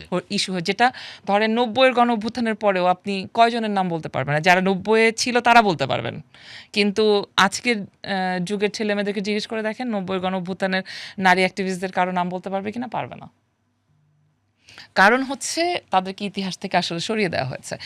এই ঘটনা 24-এর অভ্যুত্থানের ক্ষেত্রেও হয়েছে, কিন্তু অন্তত কিছু মানুষ এটাকে কিন্তু ফাইট ব্যাক করছে এবং জনপরিসরেও এটা নিয়ে আলোচনা আছে। এবং যত আপনারা এই কথাগুলো বলবেন তত আমি এগুলো বলতে পারবো, তত এই আলোচনাটা থাকবে, which is also a very good thing আমি মনে করি। যে আরেকটা প্রবণতা যেটা দেখা দিল 5ই আগস্টের পরে, যে নারীরা এই মুভমেন্টকে সাকসেসফুল করতে বড় অবদান রাখলেন, তাদের পরবর্তীতে একটা উগ্রপন্থার একটা গ্রুপের কারণে তারা নিজেরা অনেক আক্রমণের মুখে পড়লেন, হেনস্থার শিকার হলেন, এবং তাদের পোশাক আশাক ঠিক করার জন্য অন্যরা বলা বলি শুরু করলো। এই ধরনের একটা প্রবণতা তো চলেছে অবশ্যই। এইটা তো ধরেন দুনিয়াতে, যেটা আপনি বললেন, সারা দুনিয়াতে নারীদেরকে কী বলে আন্দোলনের পরে আর মনে রাখা হয় না। এই প্রবণতাটাকে আপনি কীভাবে, কতটুকু আমরা ঠেকানোর চেষ্টা করেছি, সেটা কি এনাফ কি না? না, আমরা তো আমি মনে করি যে যেই নারীরা এখনও অ্যাক্টিভলি চেষ্টা করে যাচ্ছেন পলিটিক্যাল ভয়েস হয়ে ওঠার, তারা একাই চেষ্টা করেছেন, আর কেউ তাদেরকে খুব একটা সাপোর্ট করে নাই। কারণ রাজনৈতিক দলগুলো যে করে না এটা তো পরিষ্কার। কারণ রাজনৈতিক দলগুলো যদি সাপোর্ট করতো তাহলে তো এটা তারা থামাতো। কারণ আমরা তো এটা দেখেছি যে ধরেন কারা এই ধরনের সাইবার বুলিংগুলোর সাথে যুক্ত থাকে, কোনো না কোনো বড় ফান্ডিং থাকা লাগবে তো। কারণ আইদার আপনি একজন সাধারণ মানুষ এবং মন্তব্য করছেন, অথবা আপনি ফেক অ্যাকাউন্ট, বট অ্যাকাউন্ট, যদি আপনি ফেক বা বট অ্যাকাউন্ট হন, আপনার পিছনে তো ইনভেস্টমেন্ট লাগবে। সেই ইনভেস্টমেন্ট নিশ্চয়ই কেউ না কেউ করছে। এখন এটা যদি একটা পলিটিক্যাল উদ্দেশ্য থেকে হয়, তাহলে পলিটিক্যাল পার্টিগুলোকেই এটা থামাইতে হবে, এছাড়া তো আর কেউ নাই। সুতরাং পলিটিক্যাল পার্টিগুলো কোনোভাবেই আমি বলবো যে কোনো রেসপন্সিবল আচরণ করেন নাই নারীদের ব্যাপারে, এবং তারা খুবই রেসপন্সিবল আচরণ করেছেন। তারা নমিনেশন দেওয়া থেকে শুরু করে প্রতিটা জায়গায় রেসপন্সিবিলিটি শো করেছেন। এবং বাংলাদেশের নারী সমাজের উচিত একেবারে সব রাজনৈতিক দলগুলোকে সারাদিন এই জন্য মানে সমালোচনার মুখে রাখা। আর আপনি যেটা বলছেন যে এটাকে আমি কিভাবে দেখি, এটাকে ভালো দেখার তো কোনো কারণ নাই, কারণ আমি তো শিকারদের একজন, তাই না? মানে ধরেন আমার ক্ষেত্রে যেটা হয় যে যখন আমি বন্ধ করে দেই বা কাউকে ফেসবুকে ব্লক করি, তখন তারা আমাকে ইমেইলে পাঠায় স্ক্রিনশটস। আমি যদি ইমেইলেও না দেখি, ইমেইলের উত্তর না দিই, অবভিয়াসলি দেই না। তারপরে যখন তারা নিশ্চিত হতে পারে না যে আমি আসলে দেখেছি কিনা যে তারা আমার বিরুদ্ধে যে হিটটা তৈরি করছে, তারা আমাকে চিঠি পাঠায় এবং এই যে চিঠিটা পাঠায় এটা কিন্তু ২৪-এর পর থেকে উড়ো চিঠি, জঘন্য কথাবার্তা লেখা চিঠি, ভয়াবহ সব মেসেজ ইনবক্স এগুলো হচ্ছে খুবই মানে নরম হয়ে গেছে এখন। ধরেন আমার বয়স এতদিন হয়েছে, আমি ২৫ বছর ধরে অ্যাক্টিভিজম করি। ২৫ বছর ধরেই কিন্তু এগুলো আমরা নিচ্ছি এবং এগুলোর সাথে সয়ে গেছে, অভ্যাস হয়ে গেছে। কিন্তু একটা একটা মাচ ইয়াঙ্গার একটা মেয়ে যার হয়তো এতদিনের অভিজ্ঞতা নাই, সে যখন এগুলো দেখে, এগুলো কিন্তু খুবই হার্টফুল। মানে আপনাকে কিন্তু একটা বড় ধাক্কা দেয় এবং এই ধাক্কাটা সামলানোর জন্য একটা কি বলবো, একটা আ মানে ভালো একটা ফ্যামিলি সাপোর্ট বা একটা বন্ধু সাপোর্ট লাগে। সেই সাপোর্টটা যাদের নাই, তাদের পক্ষে এটা সাস্টেইন করা খুব কঠিন। না, এই টেন্ডেন্সিটা কেন যে যে মুভমেন্টটা সাকসেসফুল করার জন্য নারীরা বড় একটা রোল প্লে করলো, তারা কেন এই মানে ইনসিকিউর একটা সিচুয়েশনের মধ্যে পড়লো? কারণ ৫ই আগস্টের পরে তো ক্ষমতার কামড়াকামড়িতে পড়ে গেল দেশটা, তাই না? যে কে বেশি ক্ষমতাবান, কে বেশি মালিকানা নিবে জুলাইয়ের। এই ক্ষমতার প্রতিযোগিতার মধ্যে ধরেন ধরি আমি যে জামাত ইসলামী ছিল, বিএনপি ছিল, আরও অনেক রাজনৈতিক দল ছিল, এনসিপি নতুন হলো। এখন একজন আরেকজনকে ডিলেজিটিমাইজ করতে চায় বা অবৈধকরণ করতে চায় বা তাকে কমাইতে চায় বা দমাতে চায়। তার নারীকে যদি সে হেনস্থা করে তাহলে মনে করে যে দলটাকে হেনস্থা করা গেল। তার নারীকে সে যদি স্লাট শেম করে, বেশ্যাকরণ করে, বাজে কথা বলতে পারে তাহলে মনে করে তাদের। এর বাইরে একটা উগ্রপন্থার উত্থান তা তো হচ্ছে হলোই তো। সেটার। এবং সেটাকে এক ধরনের আশ্রয় প্রশ্রয় দিল হচ্ছে অন্তর্বর্তী সরকার। এবং এক্ষেত্রে ওনারা মানা করতে পারেন, আসিফ নজরুল রেগে যায় যে আমরা নাকি খালি নালিশ করি ওনাদের নামে। কিন্তু আমার কথা হচ্ছে that's what we have seen, that's what we have been through. আমরা তো এটার মধ্যে দিয়ে গেছি। এবং আমি আমার এই যে কলিগের কথা বলেন কিংবা আমার শিক্ষার্থীদের কথা বলেন, আমি তো কাউকে দেখি নাই যে কোনো জনপরিসরে দাঁড়িয়ে ওনারা আমাদের বিরুদ্ধে যে সমস্ত কাণ্ড কারখানা করা হচ্ছিল, আমরা যারা জুলাইয়ে ওনাদেরকে রক্ষা করেছি বা ঢাল হয়ে দাঁড়িয়েছি বা হোয়াটএভার তাদের পাশে ছিলাম, কোনোদিন আমি দেখি নাই তো তাদের বিরুদ্ধে একটা কথা বলছেন যে এই যে আমার শিক্ষককে কিংবা এই যে আমার সহকর্মীকে এইভাবে সাইবার বুলিং করা হচ্ছে, এটার আমি বিচার চাই। এই কথা আমি বলতে শুনি নাই। শুধু যখন যার যার দলের লোক হয়েছে তখন তার দলের লোকের সময় বলেছেন, আর কখনো বলেননি। এমনকি ধরেন হেফাজতের যে মহাসমাবেশে নারী বিষয়ক সংস্কার কমিশনের প্রধানসহ প্রত্যেককে জঘন্য ভাষায় গালাগাল করা হয়েছে এবং তার মধ্যে আমি নারী বিষয়ক সংস্কার কমিশনের কিচ্ছু ছিলাম না। আমি অন্তর্বর্তী সরকারের কোনো কমিশনের কোথাও কিছু ছিলাম না। তারপরে ওইখানে আমার ছাত্রদের সামনে বসে কিন্তু এরা আমাদেরকে বেশ্যা নানান কিছু বলেছে নাম ধরে ধরে। কিন্তু আমার শিক্ষার্থীরা ওই মঞ্চে দাঁড়িয়েছিলেন এবং একটা টু শব্দ তারা করেন নাই। তাহলে এতে আমরা কি বুঝি? ওই যে আমি বলেছিলাম না যে এনসিপি আসলে ক্ষমতামুখীই ছিলেন। ওনারা মনে করেছেন হেফাজত কিংবা এই যে ডানপন্থীরা তাদেরকে সাপোর্ট করবেন, তাদের সাপোর্ট নিয়ে তারা ক্ষমতায় যাবেন। এই জন্য তাদের কাউকে তারা খেপাতে চাননি। এবং এই যে খেপাতে না চাওয়া, এতে করে মানে লং রানে বাংলাদেশের অনেক ক্ষতি হয়েছে। এবং এই ক্ষতিটা হয়েছে ধরেন যখন হয়তো বোঝা গেছে, যখন মিডিয়ার উপর একদম সরাসরি আক্রমণ এসেছে, যখন ছায়ানট উদীচীর উপর সরাসরি আক্রমণ এসেছে, তখন হয়তো বাংলাদেশের মধ্যবিত্ত চিন্তা করেছে হ্যাঁ এটা কি হইলো। এখন এই যে এই পর্যন্ত ওনারা যেতে দিলেন, এই দায়িত্ব অন্তর্বর্তী সরকারকে নিতেই হবে। কারণ ওনারা তখন বাংলাদেশের দায়িত্বে ছিলেন, উনি তখন সরকারে ছিলেন। ওনার কাজ এটা বন্ধ করা, ওনার কাজ আমি নাগরিক, আমি সেফলি নিরাপদে থাকবো, পড়াবো, আমি আমার মত প্রকাশ করব। এই জন্য এতগুলো মানুষ জীবন দিছে। আর আমার মত প্রকাশ করার কারণে আমাকে এরকম সাইবার বুলিংয়ের শিকার হতে হবে, এটা কিন্তু আমি একা না। অসংখ্য নারীরা এই ধরনের সাইবার বুলিংয়ের শিকার হয়েছেন। আপনারা নাদিরা ইয়াসমিনের কথা জানেন, ওনার চাকরি চলে যাওয়ার মতো অবস্থা। কেন উনি সমান সম্পত্তিতে সমান অধিকার বিষয়ে একটা পত্রিকা সম্পাদনা করেছেন। কিংবা এই যে আরও যেই নারীরা ছিলেন, উমামা থেকে বলেন শুরু করে নুসরাত তাবাসুম কিংবা মনিরা শারমিন বা সামান্তা শারমিন, এদের প্রত্যেককে তো ভয়াবহ সাইবার বুলিংয়ের মধ্যে দিয়ে যেতে হয়েছে। কিন্তু আশ্চর্যজনক ব্যাপার হচ্ছে জামাতের নারীরা যখন সাইবার বুলিংয়ের শিকার হন তখন জামাত ওটার বিরুদ্ধে কথা বলে, এনসিপির নারীরা হলে এনসিপি ওটার বিরুদ্ধে কথা বলে, বিএনপির নারীরা হলে বিএনপি কথা বলে। কিন্তু আমরা যারা ওনাদের গণ অভ্যুত্থানকে সফল করেছি, মানে সাধারণ জনগণ, আমাদের তো দল নাই। তো আমাদেরকে যখন এরকম করা হয় তখন এটা অনেক বেশি ক্ষতির কারণ হয়ে দাঁড়ায়। যেটা হয়তো আমি আজকে এত বছরের অভিজ্ঞতার কারণে আমি হয়তো কথা বলেই যাই, যে যাই বলুক আমি বলতে থাকি। কিন্তু এই ঘটনা কিন্তু মানে সকলের জন্য একরকম হবে না। অনেকের বাবা-মা তাদের যে পড়ালেখা বন্ধ করে দিয়েছে, কিংবা আমি যখন করতে যাই, আম আমি যখন ওদেরকে সার্ভে করতে গিয়েছি, অনেকে বলেছে যে, "আমার এই পরিচয় যদি বাইরে বের হয়ে যায়, আওয়ামী লীগ কিংবা অন্য কেউ যদি আমাকে বুলি করে কিংবা আমার কোনো আক্রমণ বা হামলা হয়, কে আমাকে বাঁচাবে?" মেয়েরা তাদের অভিজ্ঞতার কথা শেয়ারই করতে ভয় পায় যে যদি এটা কোনোভাবে অন্যদের হাতে পৌঁছে যায়, যারা তাদেরকে এটা নিয়ে পরবর্তীতে নানান রকম ভায়োলেন্সের শিকার হওয়ার আশঙ্কা থেকে। তার মানে আপনি যারা জীবন দিতে ভয় পায় নাই, যারা পুলিশের সাথে ধস্তাধস্তি করে ছেলেদেরকে ছাড়িয়েছে, সেই মেয়েগুলো ভয় পায় যে আমরা কথা বলতে চাই না। তো এই জায়গাটাতে পৌঁছানোর পিছনে অন্তর্বর্তী সরকার এবং আমাদের শিক্ষার্থীদের দায় আছে, তাদেরকে দায় স্বীকার করতে হবে। অন্তর্বর্তী সরকার ডক্টর মোহাম্মদ ইউনূসের কথা আপনি বললেন, তার কাছে যা প্রত্যাশা করেছিলেন তার কতটুকু বাস্তবায়ন হয়েছে আপনার মনে হয়? খুব যে প্রত্যাশা করেছিলাম তা আমি বলব না। কেন মানে এটা অনেক বড় আশা নিয়ে তো একটা সরকার গঠিত হলো, এবং ডক্টর হ্যাঁ, মোহাম্মদ ইউনূস তিনি একজন বিশ্বব্যাপী পরিচিত একজন মানুষ। তাকে উনি বাইরে ছিলেন, দেশের বাইরে ছিলেন, প্যারিসে ছিলেন তখন। তাকে ওখান থেকে রিকোয়েস্ট করে নিয়ে আসা হলো। হুম। আহ, তো হ্যাঁ, সেটা তো আমরা দেখলাম। তারপরও আশা করেন নাই তার কাছে কিছু? অত কিছু আশা করিনি। মানে একটু যেটুকু ছিল ওনার পুরো মানে ক্যাবিনেট দেখার পরে সেটাতে আরো মনে হয়েছে যে এটা বোধহয় হবে না, হওয়ার না। তবে এটা ঠিক যে উনার তো এক ধরনের মানে মার্কিন যোগাযোগটা তো সবসময় আমরা জানতামই। কিন্তু সেটা যে এত ভয়াবহ লেভেলে, এটা আসলে ভালো করে বোঝা গেছে ইলেকশনের আগে যখন এই মার্কিন চুক্তিটা হলো।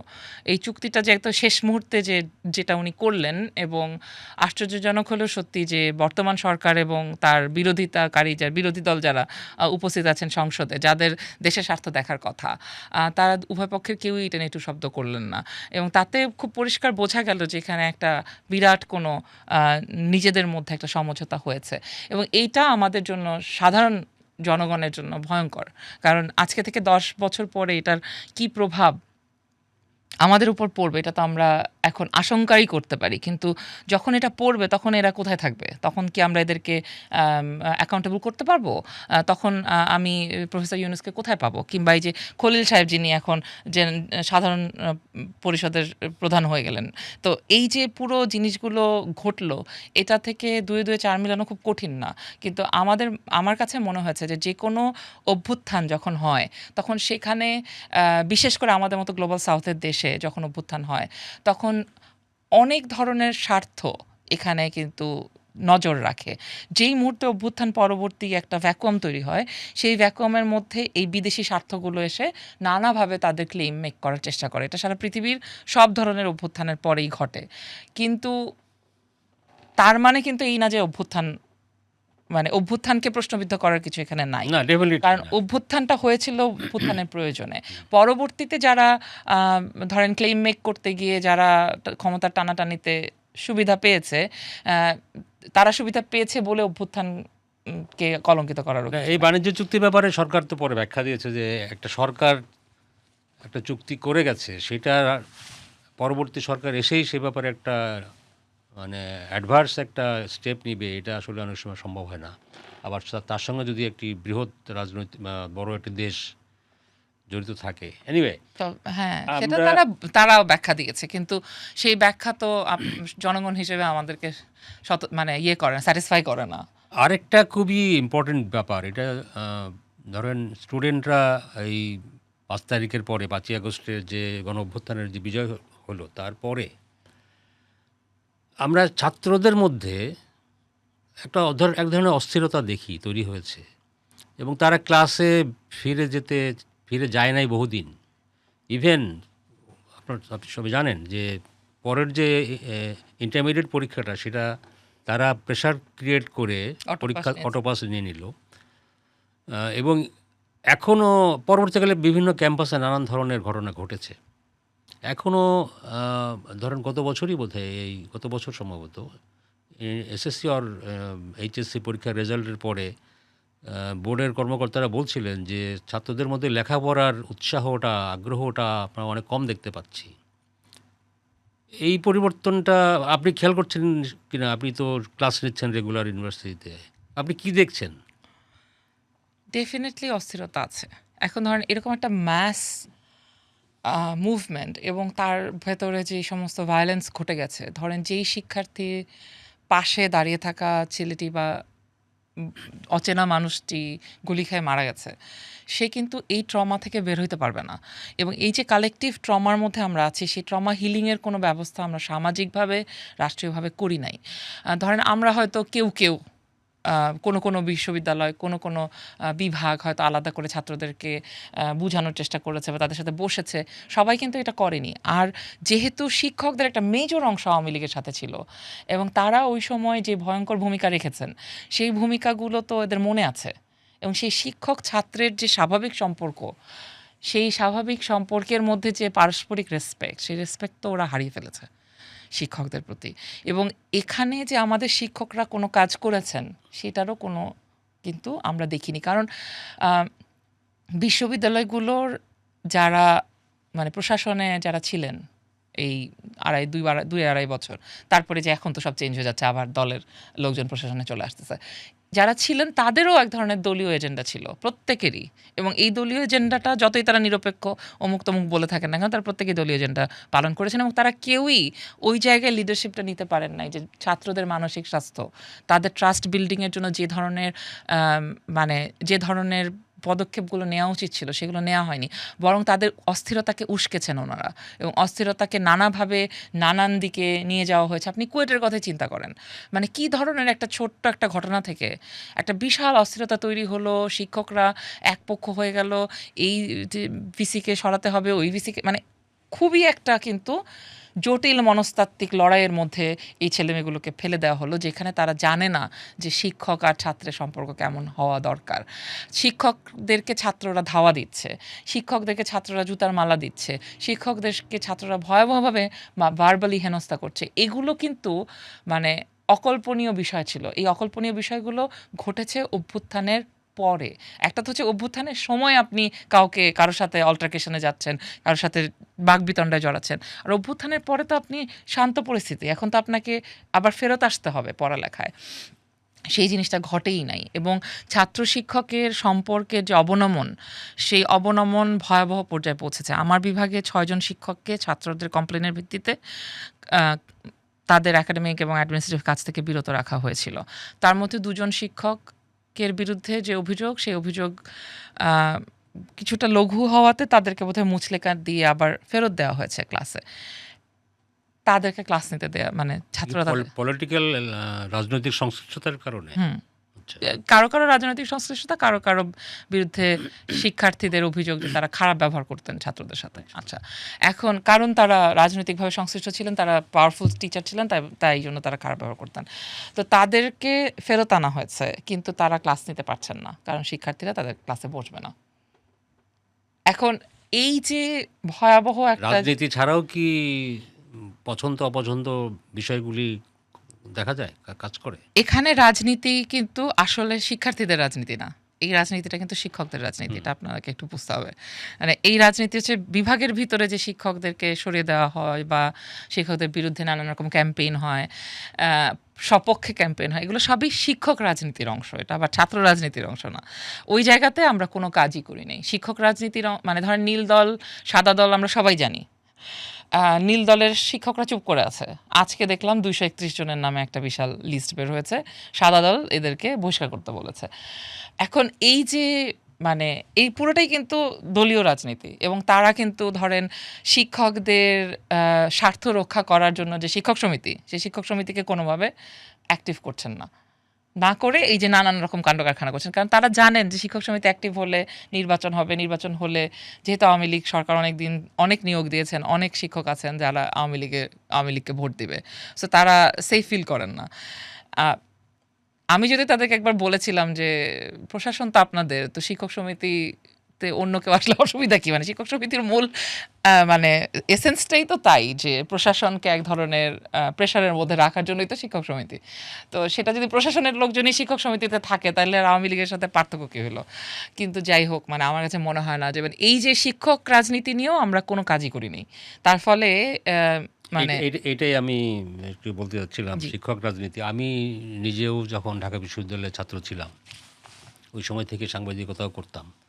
শিক্ষক রাজনীতিটা আমি খুব সামনে থেকে দেখেছি, মানে আমাদের সব কিছুই কভার করতে হইতো তো পত্রিকার জন্যে। তখন থেকে আজ পর্যন্ত মানে শিক্ষক রাজনীতি নিয়েও কিন্তু একটা তাদের ইমেজটা কিন্তু ভালো না। সেটাই। মানে হয়তো কখনো কখনো মানে বিএনপি নেতাদের চাইতে বিএনপিপন্থী শিক্ষকরা বেশি অ্যাক্টিভ। একই কথা আওয়ামী লীগের পন্থী শিক্ষকদের ক্ষেত্রেও প্রযোজ্য। এবং মানে আগ বাড়িয়ে শেখ হাসিনাকে অভিনন্দন জানানো হ্যাঁ, 2018 সালের ইলেকশনে, কিংবা ধরেন এই যে আগ বাড়িয়ে তারেক রহমান সাহেবের বেশি কাছের লোক হিসেবে নিজেকে প্রমাণ করার চেষ্টা, এগুলো কিন্তু শিক্ষকরাই করেন। এবং আহ, তারা এ তাদের থেকে হ্যাঁ, এ থেকে পরিত্রাণের পথ কি? মানে কঠিন, খুবই কঠিন। মানে ওনারা যতক্ষণ পর্যন্ত না বুঝতে পারবেন যে যদি এমন হতো যে এই দলীয় শিক্ষক রাজনীতি না, বরং credential becomes important in getting to administrative jobs, তাহলে হয়তো তারা এইগুলো করা কমাতেন। কিন্তু এটা তো হচ্ছে না, আমরা তো দেখছি যে আবার সেই একই জিনিস হচ্ছে। কত দূর যাওয়া যেতে পারে শিক্ষক রাজনীতি? শিক্ষক রাজনীতি হতে হবে শিক্ষকদের স্বার্থ সংশ্লিষ্ট, ক্ষমতার স্বার্থ সংশ্লিষ্ট না। ক্ষমতায় যাওয়ার জন্য ওনারা কে কত কোন পদ, মানে প্রশাসনিক পদ পাবেন, কিভাবে সেন্টারের ডিরেক্টর হবেন, তারপরে ডিন হবেন, তারপরে ভিসি হবেন, এই রাস্তায় থাকেন সবসময়। এই কারণে সেন্টারগুলো কোনো কাজ করে না, ডিন অফিসগুলো কোনো কাজ করতে পারে। এগুলো তো একাডেমিক জায়গা, এখানে একাডেমিক কাজ হয় না, হয় খালি সারাক্ষণ হচ্ছে মানে দলবাজি। কারণ ধরেন একাডেমিক জায়গার সাথে আরও একটা জিনিস ইম্পর্টেন্ট, কিন্তু প্রত্যেকটা ডিন অফিসে ধরেন একটা দুটো জার্নাল আছে, সেই জার্নালের এডিটর হচ্ছেন ডিন, সেই জার্নালে লেখা দেন হচ্ছে শিক্ষকরা। তো সেই শিক্ষক যদি লেখা পাবলিশ না করেন তাহলে শিক্ষক ওনাকে ভোট দেবে না। এই কারণে উনি তা সবার সব লেখা পাবলিশ করে ফেলবেন। মানে এই যে একটা অ্যাকাডেমিক্যালিও এই যে একটা ভয়ঙ্কর মানে কালচার আমরা তৈরি করেছি, সেটাও যদি থামানো যেত। আমি বেশ কয়েকজন ডিনকে ডেকে ডেকে বলেছি যে ভাই, আপনারা অন্তত আপনাদের হাত থেকে জার্নালগুলো বের করে দেন, বলেন যে জার্নালের কে কী পাবলিশ করবে সেটা আমি জানি না, অন্তত এইটা ছেড়ে দেন, তাহলে জার্নালগুলোর মান বাড়বে, তাহলে সেন্টারগুলোর মান বাড়বে। কিন্তু সেটা যদি ওনারা না করে, ওনারা যদি সেই একই রকমভাবে বিএনপির লোকদেরকেই বিভিন্ন বিশ্ববিদ্যালয়ের ভিসি প্রভিসি করেন, যেটা করছেন ওনারা আবার এসে, এবং সেখানেও যদি এমন হতো যে বিএনপি করেন, বিএনপি মনোভাব সম্পন্ন শিক্ষক যাদের আসলে ক্রেডেনশিয়াল ভালো তাদেরকে দেন, তাদেরকেও দিচ্ছেন না কিন্তু। সো এই অর্থে তার মানে কে কত দূর মানে আপনার দলের পারপাস সার্ভ করেছে সেটাই যদি আপনার ক্রাইটেরিয়া হয়, তাহলে এই জিনিস কোনোদিন থামবে না। শিক্ষক রাজনীতি নিয়ে আসলে এটা অন্য একটা চ্যাপ্টার, আরও অনেক কথা বলা যায়, আজকে আর সেটা না বলি। বরং যেটা আলোচনা করছিলাম যে ছাত্রদের যে মনস্তাত্ত্বিক যে পরিবর্তন, শিক্ষক ছাত্র সম্পর্ক যেটা আপনি বলছিলেন, বা তাদের যে ট্রমাটাইজ হয়ে যায় সেটা এখনও তারা রিকভার করতে পারে নাই, এটা তো খুবই গুরুত্বপূর্ণ। ছাত্র শিক্ষক সম্পর্ক যদি ডেভেলপ না করে বা ভালো না হয়, বা ছাত্ররা যদি পড়ালেখামুখী না হয়, তারা যদি মনে করে যে না আমি তো যা খুশি তাই করতে পারি, এটা খুব এইটা ভয়ঙ্কর ব্যাপার। এটার জন্য কি কাজ করা এবং দরকার? তারা যদি তারা এখন এটাও মনে করে যে তাদেরকে আমাদের নাম্বার দিতেই হবে। মানে এটা কোনো কথা হতে পারে নাকি? আমার কথা হচ্ছে যে, এবং আমরা কোনো কারণে যদি সে কম নাম্বার পায়, তাহলে সে ধরেই নেয় যে শিক্ষক ইচ্ছা করে তাকে কম নাম্বার দিয়েছে। মানে এটা তো মানে অস্বাভাবিক কথা। মানে কোনো শিক্ষকের এইটা করতে হলে অনেক কষ্ট করতে হবে কিন্তু। কারণ আমাদের পরীক্ষা পদ্ধতি যেভাবে করা যায়, আপনি ঢাকা বিশ্ববিদ্যালয়ের ছাত্র ছিলেন, আপনি জানেন ডাবল এক্সামিনেশন সিস্টেম। মানে আপনি যদি আসলেই কোনো ছাত্রকে করতে পারবেন না তা আমি বলছি না, ডেফিনেটলি করতে পারবেন, কিন্তু তার জন্য যথেষ্ট ভিন্ডিকটিভ হতে হবে, যথেষ্ট মানে এনার্জি খরচ করতে হবে এই ধরনের কাজ করার জন্য। মানে ম্যাসিভ হারে এই জিনিস করা যায় না।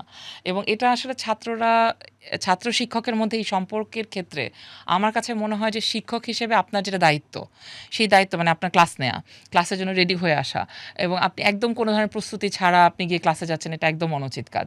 এই জিনিসগুলো যদি শিক্ষকরা মেনটেন করতে থাকেন তাহলে আস্তে আস্তে পরিস্থিতি উন্নয়ন হবে। কিন্তু আমি মনে করি তাছাড়াও শিক্ষার্থীদের এই যে অস্থিরতা, এই অস্থিরতার জন্য মানসিক স্বাস্থ্যকর্মীদেরকে কাজে লাগানো প্রয়োজন। এবং আমি এটা বিশ্ববিদ্যালয়ের একাধিক ভিসিকে বলেছি যে আপনারা দয়া করে কাউন্সেলিং সাইকোলজি কিংবা এই যে সাইকোলজি ডিপার্টমেন্টগুলো আছে সেখানকার শিক্ষকদের, ছাত্রদের আমাদের এখানে পাঠান। আমি তো আমার বিভাগে দেখতেই পাই, কারণ আমার বিভাগ তো অসম্ভব অ্যাক্টিভ ছিল জুলাইয়ে, যেহেতু নাহিদ ইসলামের বিভাগ, তারপরে আমরা ছিলাম, তার সাথে প্রচুর ছাত্রছাত্রীরা একদম রাস্তায় ছিল, এবং প্রায় সবাই বড় বড় নেতাদের মধ্যে অনেকেই তো আমাদের বিভাগের। তার ফলে এই যে মানে এই বিভাগের ছেলেমেয়েদের হতাশাও সবার আগে সবচেয়ে বেশি হয়েছে, কারণ ওরা ওদের বড় ভাইদেরকে বড় বোনদেরকে দেখে হতাশ হয়েছে এবং সেই হতাশ হওয়াটা ওরা মানে প্রকাশ করতে পারে নাই, যেহেতু ওরা ওদের সাথেই ছিল। এই পরিস্থিতি ওদেরকে আরও মানে ওদের জন্য আরও মানসিকভাবে আপনি সমাজবিজ্ঞানী, সে কারণে আরো হয়তো বেশি করে জিনিসটা বুঝতে পারেন। খেয়াল করছি, আমি এগুলো খেয়াল করছি এই আরেকটা ট্রাস্টের। জিনিসকে খেয়াল করছেন, নিশ্চয়ই খেয়াল করছেন, যেমন ধরেন সামাজিক বিভাজন, ধর্মের অপব্যবহার, এগুলিও তো আপনার প্রচুর কাছে বেড়েছে। বেড়েছে। এবং ধরেন এবং মানুষকে এটার এই যে বাড়ছে, এটার সহিষ্ণুতার অভাব অনেক বেড়েছে। সহিষ্ণুতা নাই, সহিষ্ণুতার অভাবটা প্রবল। এবং অন্যের মতকে আমার পছন্দ হলো না মানেই এটাকে আমি গালি দিতে পারি। মানে একটা মতের বিরুদ্ধে আরেকটা মত প্রকাশ করা যায়, সৌজন্যের সাথে আপনার সাথে আমি দ্বিমত করতে পারি। সেই প্র্যাকটিসটা হারিয়ে গেছে অনেক বেশি।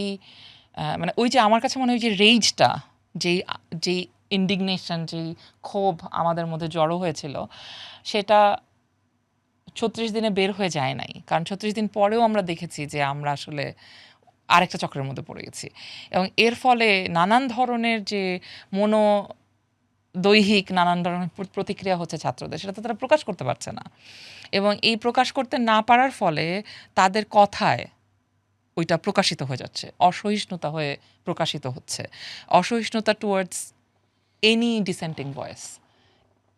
যার যে কোনো কথা তার পছন্দ হচ্ছে না, সেটাই সে ভয়ঙ্করভাবে ইয়ে করছে। যেমন আমার মনে আছে, আমি যখন একবার একটা ফেসবুকে পোস্ট দিয়েছিলাম যে ঢাকা বিশ্ববিদ্যালয়ে বিভিন্ন দরজা জানলা আটকানোর একটা ব্যবস্থা হলো না, তখন ২৪ সালে আমি বললাম যে এটা কেন করা হচ্ছে, এটা তো কোনো অর্থ নাই, এটা কেন করা হবে। তো ওই একটা পোস্টকে প্রচুর গালাগালি খেলাম। তারপরে আমি চারিদিক থেকে গালাগালি খেলে আচ্ছা ঠিক আছে খেলাম, কিছু মনে করলাম না, না হয়। কিন্তু যখন সাম্য মারা গেলেন, সাম্য হত্যাকাণ্ড আপনার নিশ্চয়ই মনে আছে, সেটা হচ্ছে সোহরাওয়ার্দী উদ্যানের ওখানে গেটে ওনাকে মেরে ফেলা হলো। এবং ওইটা হচ্ছে রাত ১২টার পরে। এবং আমি যে সময়ের কথা বলেছিলাম সেটা হচ্ছে যেহেতু অফিস ফেরতা মানুষ ঢাকা বিশ্ববিদ্যালয়ের ভেতর দিয়ে ফেরেন, ওই সময়টা কেন আটকানো হচ্ছে, আর একটু পরে কেন আটকানো হচ্ছে না, এটাই মূল কথা ছিল। যেই সময় আমার ওই পোস্ট নিয়ে আমাকে খুনি বলা হলো, যে সাম্য খুনের জন্য আমি দায়ী, কারণ আমি ওই যে কেন দরজা আটকানো হচ্ছে এটা বলেছিলাম। এমনও না যে দরজা আটকানো ছিল না, তখন কিন্তু ওই আমি যেটা বিরোধিতা করেছিলাম সেটা কিন্তু বলবৎ ছিল। তার মানে বিশ্ববিদ্যালয়ে যে মানে বিশেষ কড়াকড়ি করছিল, সেই বিশেষ কড়াকড়ি বলবৎ ছিল। তার মধ্যেই তো সাম্য খুন হয়। তোফাজ্জলকে যে আর মেরেছে তারা তো বহিরাগত না, তারা তো আমাদের ছাত্র। এবং এই কথাটা যখন আমি বলেছি তখন ওরা আমাকে বলেছে আমি সাম্যর খুনি। মানে এই যে ধরেন লজিক কিংবা কোনো র্যাশনালাইজেশন নাই, কোনো কিছুর সাথে কোনো মানে লজিক্যাল সিকোয়েন্স নাই, এবং যে কোনো কিছু যে কোনো মানুষের বিরুদ্ধে বলে ফেলা যায়। এই অসহিষ্ণুতাটা মানে আমরা ওভারকাম করতে পারি নাই ছাত্রদের ক্ষেত্রে। মানে এখানে তো একটা মিনিমাম লজিক্যাল ফ্রেমওয়ার্ক ব্যবহার করলে বোঝা যায় যেটার সাথে আমার কোনো সম্পর্ক নাই। এবং এটা কি শুধু স্টুডেন্টদের মধ্যেই কি দেখেন আপনি, না এর বাইরে কি দেখছেন? হ্যাঁ, মানে সমাজেই তো এটা ছড়িয়ে গেছে। আর স্টুডেন্টরা হয় কি, ঢাকা বিশ্ববিদ্যালয়ের ছাত্ররা নানাভাবে যত বকাই দেন, মানে যতই আমিও ওদেরকে অনেক বকাবকি করি, কিন্তু আলটিমেটলি এরা কিন্তু মানুষ কিন্তু এদের দিকে তাকিয়ে থাকে। একটা গ্রাম থেকে হয়তো ২টা ছেলেই ঢাকা বিশ্ববিদ্যালয়ে পড়তে এসছে, সেই গ্রামের মানুষ কিন্তু ওই ছেলেগুলোর পোস্টের দিকেই তাকায় থাকে, ওরা কি বলছে সেটাই দেখে।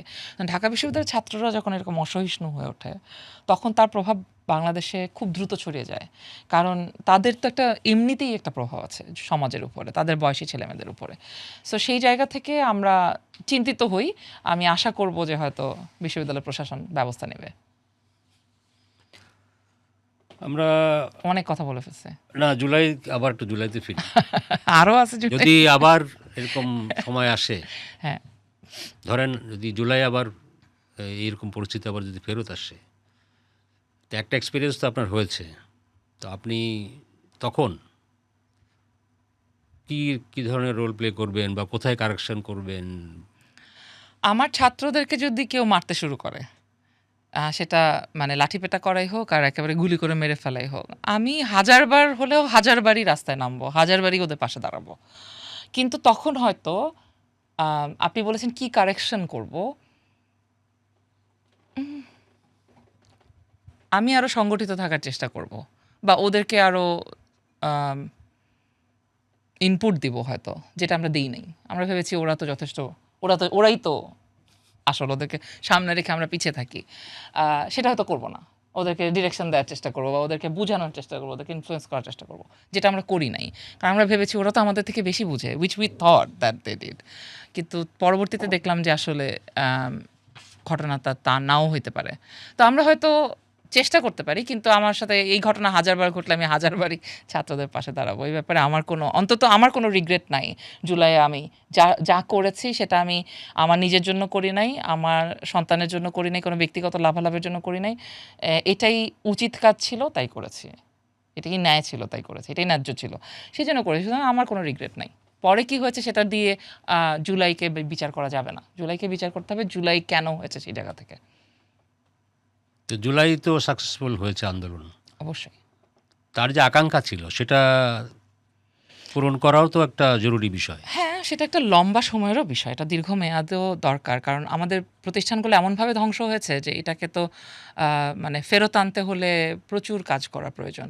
সেই কাজের স্পেস তৈরি হয় নাই, বা যেটুকু ছিল সেই উইন্ডোটাও ক্লোজ হয়ে গেছে। কিন্তু আমরা আমাদের চেষ্টা করে যাব। আমার কথা হচ্ছে যে আ আমরা আগেও তো কোনো কিছুর আশা না করেই এই কাজগুলো করেছি, এখনও কোনো কিছুর আশা না করেই করছি।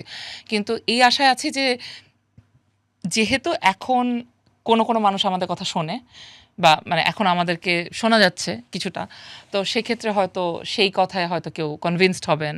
কোনো শিক্ষার্থীরা হয়তো মনে করবেন যে না, তাদের এই প্রতিষ্ঠানগুলো গড়ার পেছনে মনোযোগ দেওয়া উচিত।